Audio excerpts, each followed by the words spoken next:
Assalamu alaikum everyone. Bismillahir Rahmanir Rahim. In the name of Allah, the most merciful, the most gracious. Let's continue with the chapter Diseases of Blood. In this section, we are going to focus on following blood diseases, that is thalassemia, fetal erythroblastosis, diseases related to white blood cells, including leukopenia, agranulocytosis, cyclic neutropenia, neutrophil function disorders like chronic granulomatous disease of childhood in details. We are going to discuss their clinical features, lab investigations, and treatment. Thalassemia, an inherited defect in either the alpha or beta chain of hemoglobin molecule resulting in hemolysis. In other words, it is inherited blood disorder in which body makes abnormal form of hemoglobin. As we all know that hemoglobin is the protein molecule in red blood cells that carry oxygen. The disorder results in excessive destruction of red blood cells which lead to anemia. Also known as Mediterranean or Cooley anemia.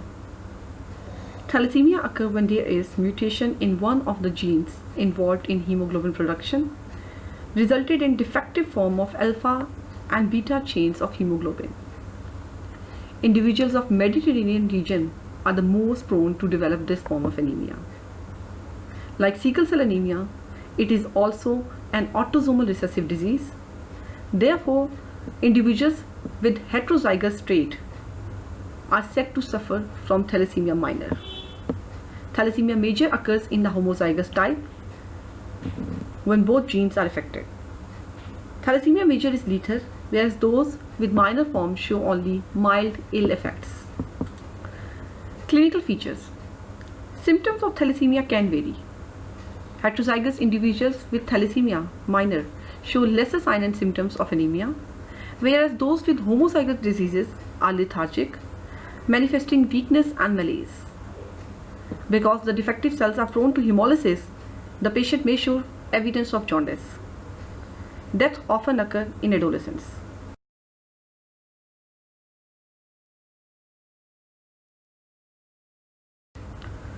Osseous changes related to thalassemia are radiographically demonstrable in the jaws and on the skull films. These changes are only seen in thalassemia major. The calvarium shows altered trabeculations with osteophyte formation yielding a hair-on-end effect. On dental films, the trabeculations may be markedly altered with unusual honeycomb radiolucent appearance. In some cases, enlargement of zygomatic bones can be seen, yielding a mongolite faces or chipmunk faces. Here you can see the clinical picture of patient affected with thalassemia, the mongolite faces or chipmunk faces. These are characterized by small head, enlarged zygomatic bones, underdeveloped jaw. Lab findings of thalassemia. Lab findings reveal decrease in the level of hemoglobin, hematocrit, and red blood cell count, whereas the unconjugated bilirubin will be elevated. Hemoglobin electrophoresis will disclose the characteristic pattern for the various forms of thalassemia major. Treatment. Regular transfusion and chelation therapy are the primary modes of treatment. Gene therapy and bone marrow transplantation may hold promise for the future.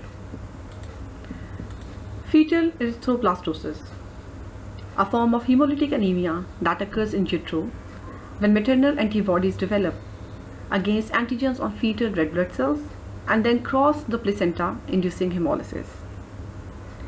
When woman is pregnant, it is possible that her baby's blood type will be incompatible with her own. This causes a condition known as erythroblastosis fetalis or fetal erythroblastosis. Pathogenesis. It is another form of hemolytic anemia. As opposed to sickle cell and thalassemia anemias, erythroblastosis is not caused by a genetic defect. Instead, it represents an immunological response with antibody and complement mediated hemolysis. Although the disease is often referred as Rh factor disease, the ABO blood group antigens may also initiate the adverse reaction. In the classic form of disease, the pregnant mother lacks the Rh factor, whereas the fetus inherits the Rh factor from his or her father. A minor tear in the placenta will allow fetal blood to be introduced into the maternal circulation, and the mother then makes antibodies to the Rh positive erythrocytes. The first birth is usually of no consequence. However, when a second pregnancy occurs in the mother who has now circulating anti-Rh antibodies, mingling of blood may result in the passage of anti-Rh factor antibodies into the fetal circulation. These antibodies will attach to the fetal erythrocytes, fix complement, and causes hemolysis. As mentioned previously, a similar phenomena may occur with ABO incompatibility between the fetus and mother. As erythrocytes continue to hemolyze, the bilirubin levels increase and conductaris may develop, leading to neural damage and retardation. For this reason, affected newborns are transfused immediately. As you can see in the picture, that the first child is born is unaffected because the fetal and maternal circulations are separate. But after first pregnancy, mother Rh negative blood is now have Rh antibodies. So in second pregnancy, fetal Rh positive blood is attacked by maternal Rh antigens, causing fetal erythroblastosis. Clinical features. Clinical features of erythroblastosis include cyanosis and jaundice. Cyanosis is usually readily seen on the skin and mucous membrane. The oral and conjunctival areas will also show a bluish cast. Depending on the duration of hemolysis, bilirubin pigments may become deposited in the developing deciduous teeth. As these teeth erupt, they show yellowish-green discoloration of dentine, which is most obvious on the root surfaces.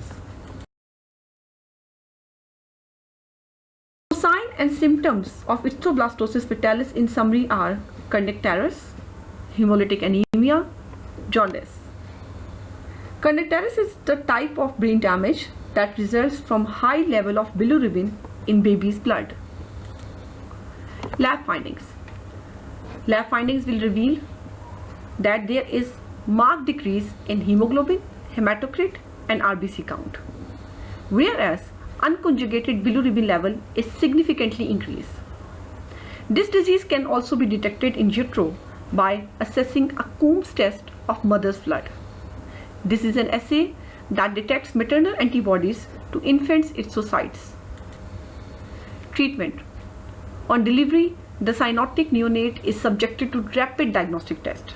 When fetal erythroblastosis is confirmed, blood transfusions are initiated.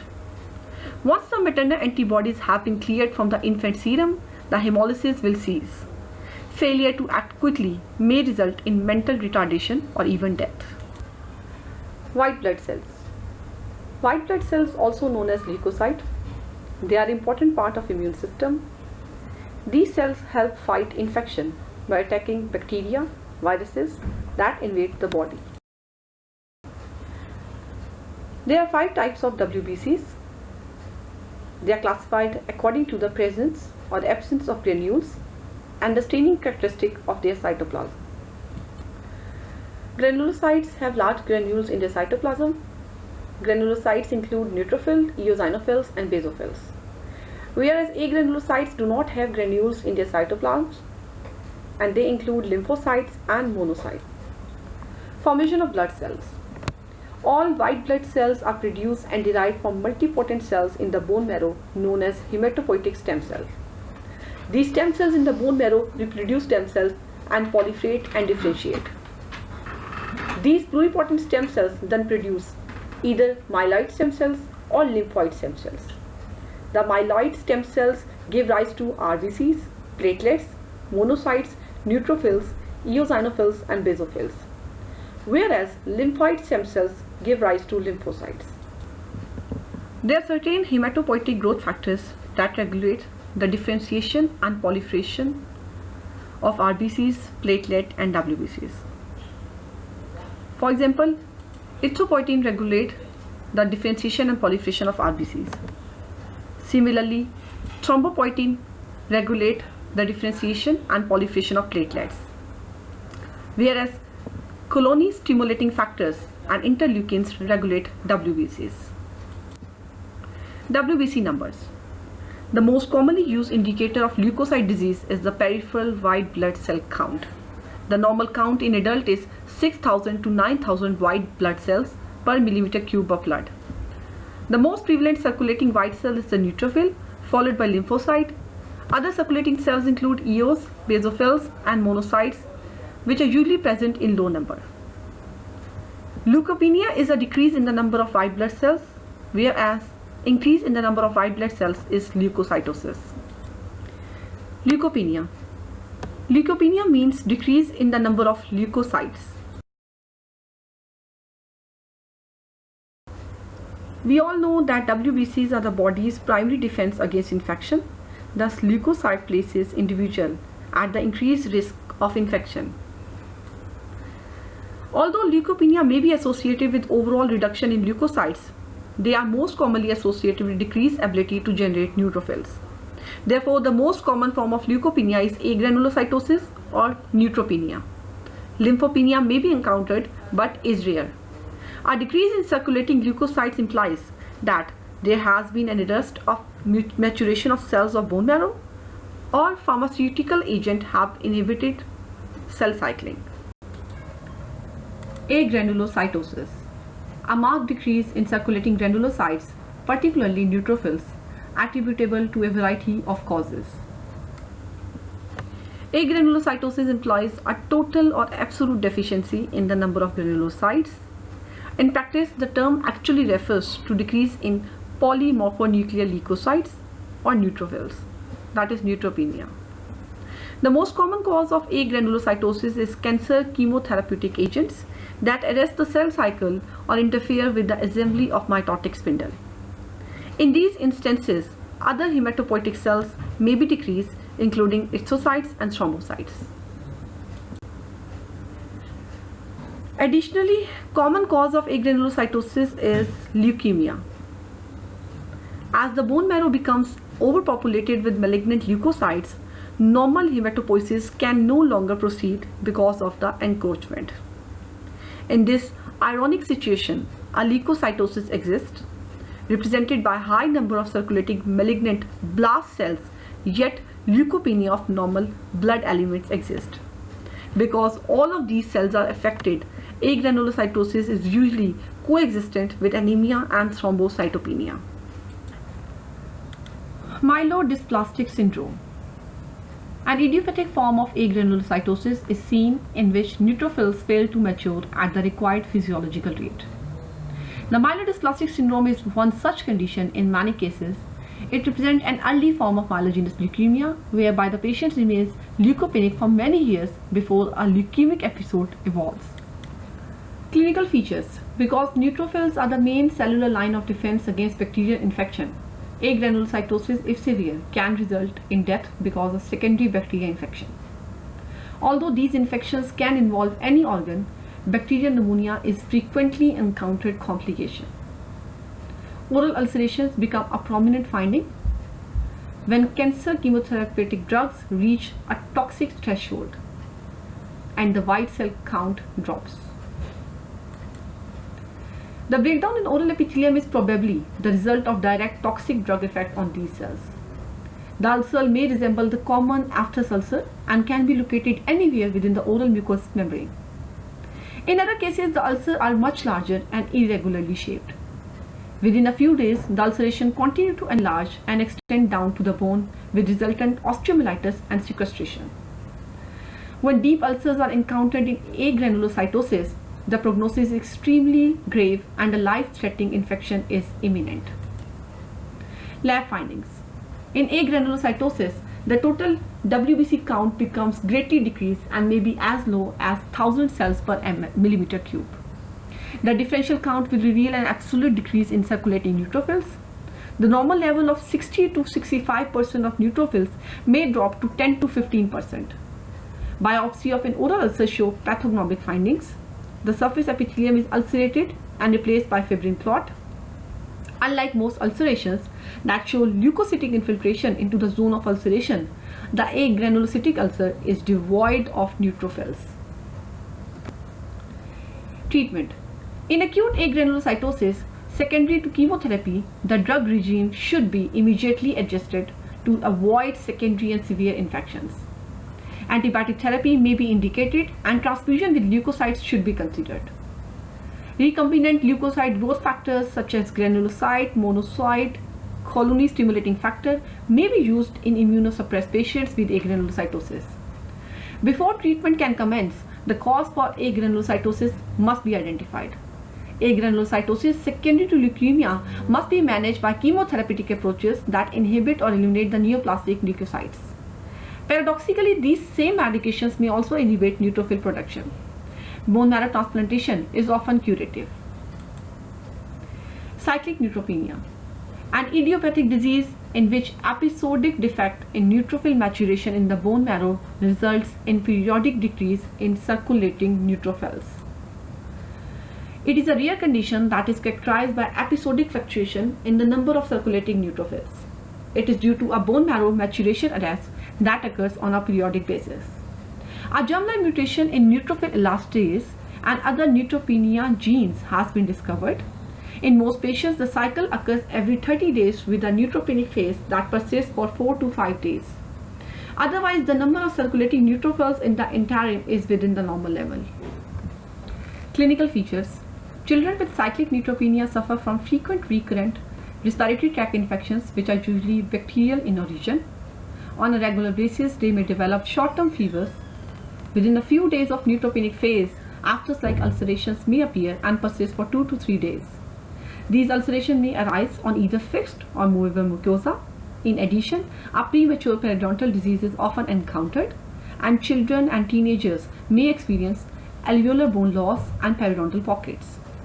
Periodontal abscesses are rarely encountered, probably because the neutrophil count returns to normal level in a short period. This is a clinical picture showing ulceration on the lateral surface of tongue due to cyclic neutropenia. Lab findings. The total WBC count may decrease to 3000 cells per millimeter cube each month for a 5-day period. In the interim, the white cell count approaches normal level, yet usually slightly depressed. Therefore, the clinician makes the diagnosis by obtaining weekly leukocyte count over a period of 6 weeks. The ulcers will show a decrease or absence of infiltrating neutrophils. The periodontal findings are histologically no different from those encountered in ordinary chronic inflammatory periodontal disease. Treatment. Treatment with granulocyte colony stimulating factor is effective. Neutrophil function disorders. Neutrophils exert their defensive role against infectious agents by functioning as phagocytes and by exercising various intracellular mechanisms of microbial killing. Inherited defects in neutrophil functions are rare, but when present, predispose patients to unchecked infection by certain microorganisms. Neutrophil function disorders. Although the disease entity chronic granulomatous disease of childhood is the most common of these defects, other rare functional deficiencies include G6-phosphate dehydrogenase deficiency, myeloperoxidase deficiency, the lazy leukocyte syndrome. All of these show similar clinical features. Oral mucosal infections can be seen in all of these diseases. Acquired functional defects can occur with drug administration, especially with corticosteroids. Chronic granulomatous disease of childhood is inherited disorder of neutrophil and monocyte function that predisposes patients to opportunistic infections. It is inherited as X-linked disorder. It represents a disease in which neutrophil microcidal activity is defective. Various forms of disease exist, all of which involve a suboptimal respiratory burst in the neutrophil and monocytes. The consequences are lack of free radical formation and decreased peroxide and superoxide release. The various forms of disease all involve defects in electron transport enzyme and coenzyme pathways. Clinical features. The disease evolves early in the life with symptoms usually observed in children by age of 2. It is characterized by susceptibility to a variety of opportunistic bacterial and fungal infections, including Staphylococcus, Streptococcus, and Candida. Clinically, draining lymphadenitis, hepatosplenomegaly, abscesses, pneumonia, and osteomyelitis are evident. Males are affected in X-linked variant, and females act as carrier. Clinical features. The oral mucosa is often infected with Candida, in which white pseudomembranous and erythematous lesions may be encountered anywhere in the mouth. The tongue, soft palate, buccal mucosa are the most frequently affected sites.